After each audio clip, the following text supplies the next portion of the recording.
Assalamualaikum teman-teman semua, gimana kabarnya? Semoga dalam keadaan sehat selalu ya. Dan juga dari sisi finansial, semoga semakin hari semakin baik, minimal stabil. Dalam video yang lalu aku pernah berbagi tentang apa yang aku alami di masa keterpurukan. Yang mana di situ aku menceritakan bahwasanya berbagai macam amalan penarik rezeki, berbagai macam ikhtiar yang aku lakuin, itu seperti ada penghalang. Semua amalan penarik rezeki itu kayak nggak ngefek dalam kehidupan. Nah itu aku menyebutnya sebagai fase pembersihan. Dan dalam video ini aku akan membahas.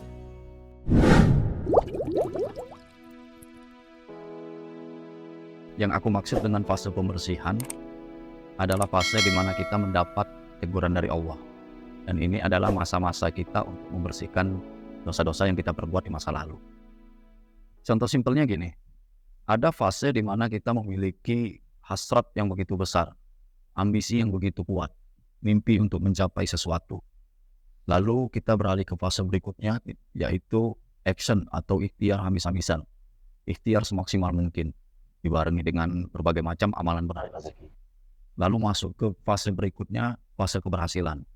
Kita mendapatkan apa yang kita inginkan, baik itu kesuksesan ataupun kehidupan yang lebih baik dari sebelumnya.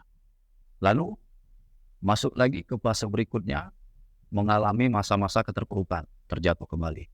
Nah, masa keterpurukan inilah yang aku sebut dengan fase pembersihan.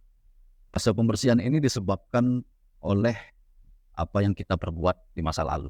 Dan bisa dibilang ini adalah balasan kontan di dunia sebelum hari pembalasan atau hari akhir. Biasanya dari berbagai macam dosa kita, seperti lalai beribadah ketika kita masih sibuk-sibuknya dulu, waktu mengejar mimpi yang begitu besar, begitu fokus dengan ambisi kita yang begitu kuat. Bisa juga karena kita melalaikan kewajiban-kewajiban kita terhadap dua orang tua, terhadap pasangan. Dan juga dosa yang banyak dibahas saat ini yaitu dosa riba. Dan dalam video ini bukan tempat untuk kita membahas atau berdebat tentang riba itu apa. Masalah kredit itu riba atau enggak. Bukan itu tujuan. Tapi yang jelas kayak pinjol, pinjaman dengan rentenir, itu jelas riba. Dan itu salah satu sebab kita masuk dalam fase pembersihan. Dampak dari fase pembersihan ini macam-macam teman-teman. Dan tentunya ini adalah hal-hal yang tidak kita inginkan. Mulai dari banyaknya masalah yang datang dalam kehidupan kita, kesulitan-kesulitan dalam berikhtiar, kesulitan dalam ekonomi, finansial, yang biasanya kita memiliki kelonggaran, ini hanya dapat mencukupi kebutuhan pokok. Bahkan sampai untuk kebutuhan pokok pun tidak terpenuhi. Ada juga yang mengalami kebangkrutan, penyakit yang tak kunjung sembuh, dan banyak lagi. Nah, ketika mengalami fase pembersihan ini, tentu kita mempelajari banyak hal. Seperti misalnya mencari inspirasi dari beberapa orang yang sudah sukses melewati keterpurukan. Tentu kita juga mencari tahu, menghafalkan berbagai macam amalan-amalan penarik rezeki yang diajarkan agama kita. Nah, faktanya semua hal ini dilakukan nggak ngefek apa-apa dalam kehidupan kita. Di dalam fase pembersihan ini semua itu serasa nggak ada pengaruh. Padahal mungkin kalau kita dengar dari teman atau orang lain, misalnya mengamalkan 1000 sholawat, dia mendapat keajaiban yang luar biasa setelahnya. Ada yang mengamalkan tahajud dalam waktu singkat, nggak sampai 30 hari, dia mengalami keajaiban luar biasa. Rezeki datang berlimpah ruah.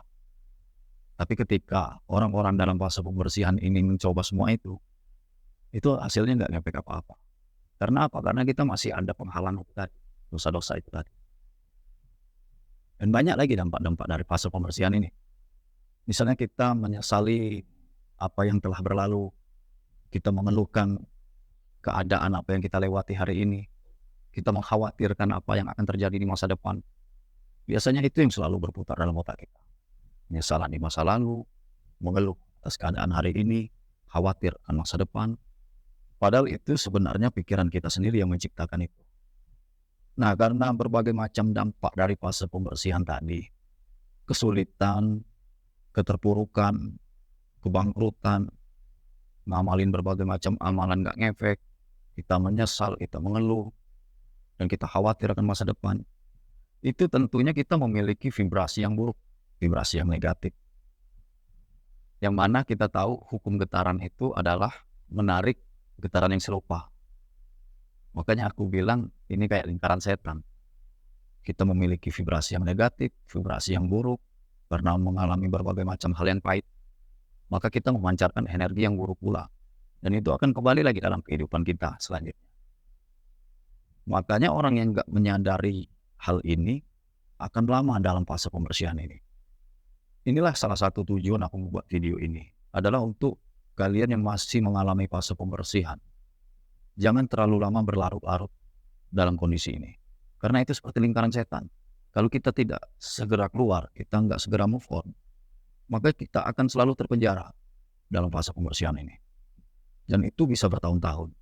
Padahal di luar sana, banyak kita ketahui orang mengalami keterpurukan juga yang luar biasa. Mengalami kebangkrutan juga yang luar biasa. Tapi mereka nggak sampai bertahun-tahun bisa kembali move on. Bisa kembali berkarya, bisa kembali berjuang, dan mendapatkan keberlimpahan kembali. Bahkan mendapat kesuksesan yang lebih tinggi dari sebelumnya. Nah, tentu hal-hal yang kayak ini yang kita inginkan. Mengapa aku bilang jangan terlalu lama untuk berlarut-larut dalam kondisi negatif di fase pembersihan ini. Karena semua orang pasti mengalami ini. Dan ini hanya tentang sikap, bagaimana sikap kita melewatinya. Fase pembersihan ini nggak bisa dihindari, teman-teman. Tapi kita hanya bisa berikhtiar bagaimana percepatan kita melewati fase pembersihan ini. Mengapa aku bilang fase pembersihan itu nggak bisa ditolak? Karena ini merupakan hukum alam, hukum sebab akibat. Dan ini adalah ketetapan Allah yang Maha Kuasa. Setiap orang pasti akan mengalaminya. Dalam hal ini aku teringat sebuah kisah seorang raja meminta nasihat kepada seorang sufi. Hai sufi, beri aku nasihat, nggak usah panjang-panjang, bila perlu satu kalimat saja. Tapi satu kalimat itu bisa menjadi pegangan atau pedoman hidupku dikala aku susah maupun dikala aku senang. Jadi sufi itu menjawab, ingatlah satu hal, ini akan berlalu. Atau kurang lebih ini pasti berlalu. Jadi begitulah kehidupan itu, teman-teman. Ini akan berlalu, ini pasti berlalu. Jadi ketika kita mengalami kesulitan yang luar biasa, ingatlah satu kalimat itu. Ini pasti berlalu. Karena begitulah alam bekerja. Ada senang, ada susah, ada sedih, ada bahagia, ada tangis, ada tawa. Jadi jangan terlalu lama terlarut-larut. Begitu juga dengan kesenangan. Kalimat ini juga bisa menjadi pengingat kita di saat kejayaan kita hadir kembali. Ketika kita sedang di fase kejayaan, fase keberhasilan yang luar biasa, ya itu akan berlalu juga. Jangan terlalu euforia, jangan terlalu berlebihan, karena itu semua juga akan berlalu. Jadi itulah teman-teman, ada yang namanya fase pembersihan. Mungkin salah satu dari kita sedang mengalami itu. Jadi semua amalan yang kita lakuin gak ngefek, banyak ajaran tentang sholawat, banyak yang dapat keajaiban, kok kita enggak. Itu salah satu dampak dari fase pembersihan ini. Dan sudah aku jelaskan bahwasanya ini bukan kita sendiri yang mengalami. Ini adalah satu paket kehidupan. Salah satu hukum alam yang sudah ditetapkan Allah terhadap alam semesta ini. Jadi jangan terlalu larut. Dan tentunya terakhir aku ingin berbagi pengalaman aku melewati fase pembersihan ini secara singkat. Atau apa aja yang aku lakuin untuk percepatan melewati fase pembersihan ini. Yang pertama, sadarilah. Sadarilah semua yang aku jelasi sebelumnya. Kita kembali, kita renungi. Sadari bahwasanya ini adalah hukum alam. Sadari ini adalah hukum sebab akibat. Ini karena perbuatan kita sendiri. Dan sadarilah ini akan berlalu. Nah, dari situlah nanti kita akan mendapat semangat baru, kita akan segera move on. Setelah kita renungi, kita sadari, jangan melawan.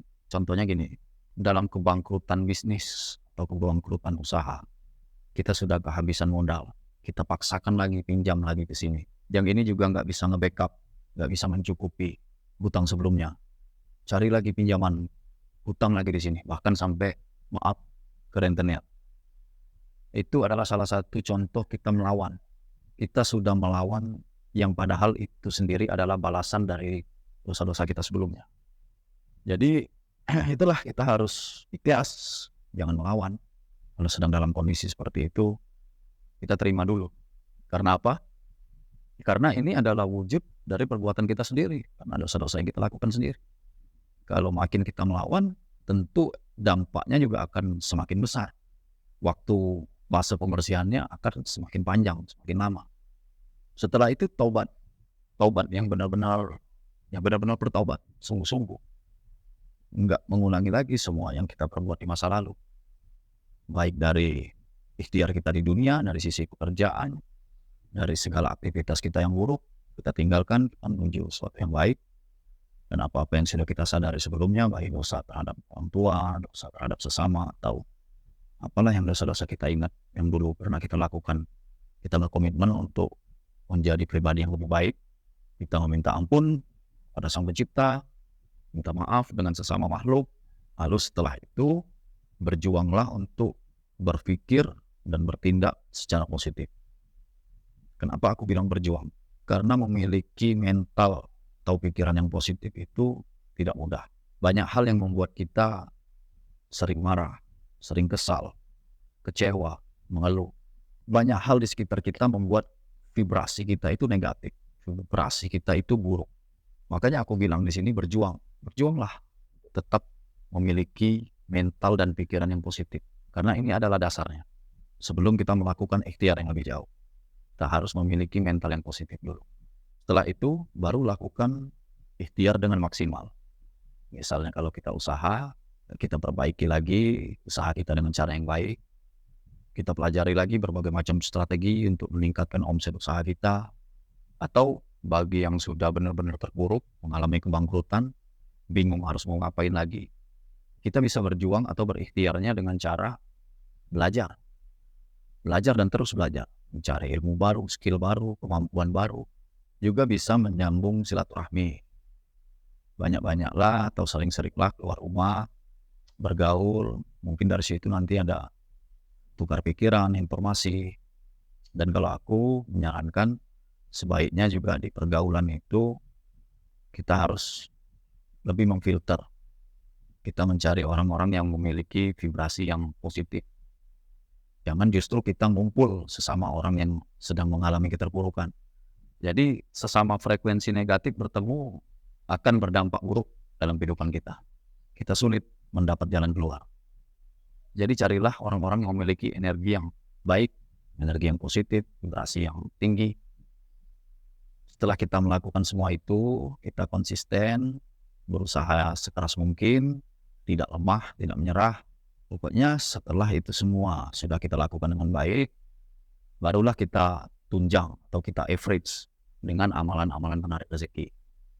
Seperti mengamalkan sholawat, atau kita boleh merutinkan sholat duha atau tahajud. Kita paksakan untuk sebanyak-banyaknya bersedekah semampu kita. Dan banyak lagi amalan-amalan lain seputar menarik rezeki. Yang penting kalian sudah mengetahui dulu sebelum mengamalkan berbagai macam amalan itu. Perbaiki dulu sikap kita, perbaiki dulu mental dan pikiran kita dengan cara ya menyadari bahwasanya ini adalah fase pembersihan. Jadi ketika kita sudah menerima, kita sudah ikhlas, pikiran kita sudah positif, kita bisa melanjutkan hidup ini, kita bisa melanjutkan perjuangan ini tanpa ada lagi rasa penyesalan di masa lalu, kekhawatiran di masa depan. Itu akan membuat jalan kita mudah, melakukan ikhtiar itu lebih mudah, lebih ringan. Dan insya Allah barulah amalan-amalan yang kita terapkan itu bisa berdampak luar biasa, sebagaimana testimoni teman-teman yang lain. Misalnya testimoni mendawamkan sholawat 1000 kali sehari, dalam 1 bulan mendapat rezeki nggak terduga. Misalnya dapat mobil, bisa membeli rumah. Ada juga yang bertestimoni melakukan afirmasi setiap pagi atau bersyukur setiap menjelang tidur, dirutinkan terus-menerus. Melakukan teknik scripting, menulis mimpi setiap hari, fokus terhadap tujuan. Secara singkatnya menerapkan hukum tarik-menarik. Dan itu menghasilkan dampak yang luar biasa. Seperti mendapat pekerjaan yang lebih baik, promosi jabatan yang lebih tinggi, mendapat modal usaha secara cuma-cuma, mendapat relasi atau investor yang baik, dan banyak lagi. Insya Allah kita juga dapat mengakses semua keberlimpahan itu dengan amalan-amalan tadi. Tapi syaratnya kita lewati dulu fase pembersihan ini dengan baik.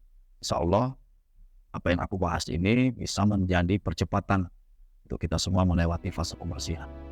Dan bagi kamu yang sudah mengalami fase pembersihan, boleh komentar di kolom komentar bagaimana cara kamu menyikapi atau melewatinya, atau pengalaman yang menarik kamu terkait melewati masa atau fase keterpurukan, atau kalau mau testimoni mengenai amalan-amalan yang berdampak luar biasa juga boleh, biar kita sharing-sharing untuk menjadi inspirasi teman-teman yang lain. Dan kamu yang memiliki pengalaman tentang amalan-amalan yang luar biasa berdampak untuk segera keluar dari fase pembersihan ini, boleh komen di kolom komentar biar teman-teman yang lain tahu. Dan kalau berkenan bisa kita ulas di video yang lain dan bisa menjadi inspirasi yang lebih luas. Baiklah, cukup itu dulu teman-teman. Tetaplah selalu positif.